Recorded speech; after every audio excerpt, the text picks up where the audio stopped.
ओम वासुदेवाय नमः। श्रीमद् भागवत महापुराण प्रथम स्कंध 12वां अध्याय। परीक्षित का जन्म। शौनक जी ने कहा, अश्वत्थामा ने जो अत्यंत तेजस्वी ब्रह्मास्त्र चलाया था उससे उत्तरा का गर्भ नष्ट हो गया था, परंतु भगवान ने उसे पुनः जीवित कर दिया। उस गर्भ से पैदा हुए महाज्ञानी महात्मा परीक्षित के, जिन्हें सुखदेव जी ने ज्ञानोपदेश दिया था, जन्म, कर्म, मृत्यु और उसके बाद जो गति उन्हें प्राप्त हुई, वो सब यदि आप ठीक समझें तो कहें। हम लोग बड़ी श्रद्धा के साथ सुनना चाहते हैं।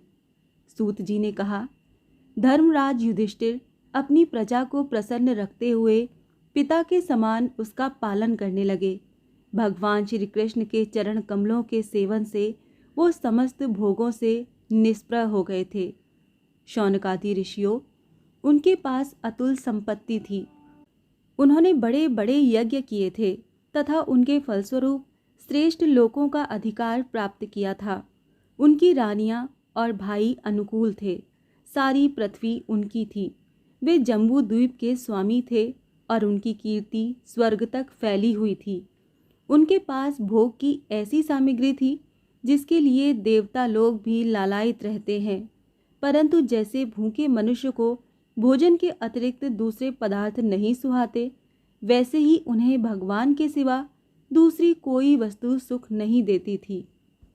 शौनक जी, उत्तरा के गर्भ में स्थित वो वीर शिशु परीक्षित जब अश्वत्थामा के ब्रह्मास्त्र के तेज से जलने लगा, तब उसने देखा कि उसकी आंखों के सामने एक ज्योतिर्मय पुरुष है। वो देखने में तो अंगूठे भर का है, परंतु उसका स्वरूप बहुत ही निर्मल है। अत्यंत सुंदर श्याम शरीर है। बिजली के समान चमकता हुआ पीतांबर धारण किए हुए है। सिर पर सोने का मुकुट झिलमिला रहा है।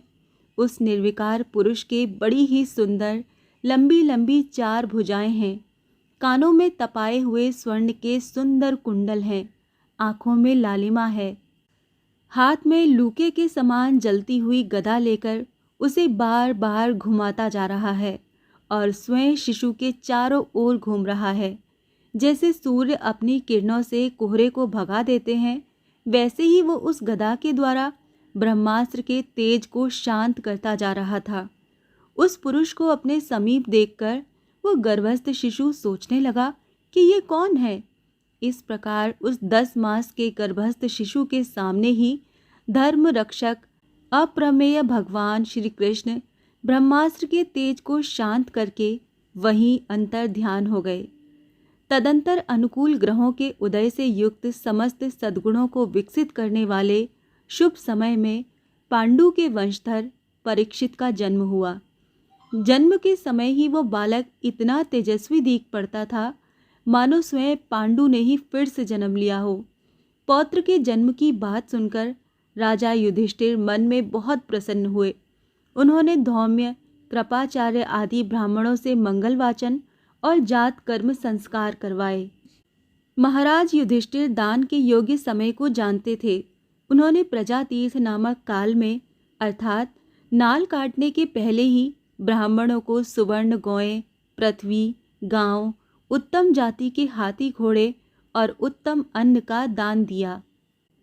ब्राह्मणों ने संतुष्ट होकर अत्यंत विनयी युधिष्ठिर से कहा, पुरुवंश शिरोमणे, काल की दुर्निवार गति से ये पवित्र पुरुवंश मिटना ही चाहता था, परंतु तुम लोगों पर कृपा करने के लिए भगवान विष्णु ने ये बालक देकर इसकी रक्षा कर दी।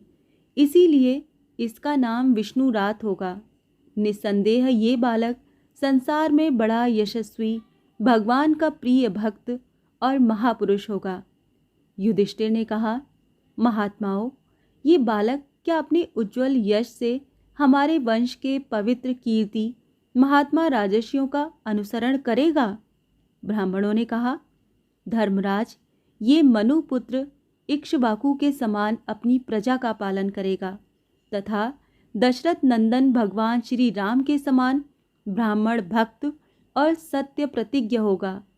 ये उसी नरेश शिवी के समान दाता और शरणागत वत्सल होगा तथा याज्ञिकों में दुष्यंत के पुत्र भरत के समान अपने वंश का यश फैलाएगा। धनुर्धरों में ये सहस्त्रबाहु अर्जुन और अपने दादा पार्थ के समान अग्रगण्य होगा। ये अग्नि के समान दुर्धर्ष और समुद्र के समान दुस्तर होगा। ये सिंह के समान पराक्रमी, हिमाचल की तरह आश्रय लेने योग्य, पृथ्वी के सदृश तितिक्षु और माता पिता के समान सहनशील होगा। इसमें पितामह ब्रह्मा के समान समता रहेगी। भगवान शंकर की तरह ये कृपालु होगा और संपूर्ण प्राणियों को आश्रय देने में ये लक्ष्मीपति भगवान विष्णु के समान होगा। ये समस्त सद्गुणों की महिमा धारण करने में श्री कृष्ण का अनुयायी होगा। रंती देव के समान उदार होगा और ययाति के समान धार्मिक होगा। धैर्य में बलि के समान और भगवान श्री कृष्ण के प्रति दृढ़ निष्ठा में ये प्रहलाद के समान होगा। ये बहुत से अश्वमेध यज्ञों का करने वाला और वृद्धों का सेवक होगा। इसके पुत्र राजर्षि होंगे। मर्यादा का उल्लंघन करने वालों को ये दंड देगा। ये पृथ्वी माता और धर्म की रक्षा करने के लिए कलयुग का भी दमन करेगा। ब्राह्मण कुमार के श्राप से तक्षक के द्वारा अपनी मृत्यु सुनकर ये सब की आसक्ति छोड़ देगा और भगवान के चरणों की शरण लेगा। राजन, व्यास नंदन सुखदेव जी से ये आत्मा के यथार्थ स्वरूप का ज्ञान प्राप्त करेगा और अंत में गंगा तट पर अपने शरीर को त्याग कर निश्चय ही अभय पद प्राप्त करेगा। ज्योतिष शास्त्र के विशेषज्ञ ब्राह्मण राजा युधिष्ठिर को इस प्रकार बालक के जन्म लग्न का फल बतलाकर और भेंट पूजा लेकर अपने अपने घर चले गए।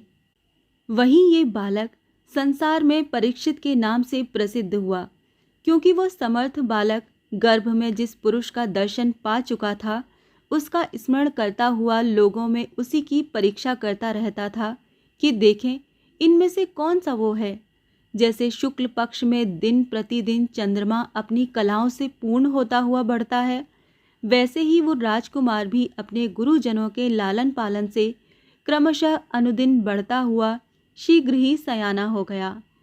इसी समय स्वजनों के वध का प्रायश्चित करने के लिए राजा युधिष्ठिर ने अश्वमेध यज्ञ के द्वारा भगवान की आराधना करने का विचार किया, परंतु प्रजा से वसूल किए हुए कर और दंड की रकम के अतिरिक्त और धन न होने के कारण वह बड़ी चिंता में पड़ गए।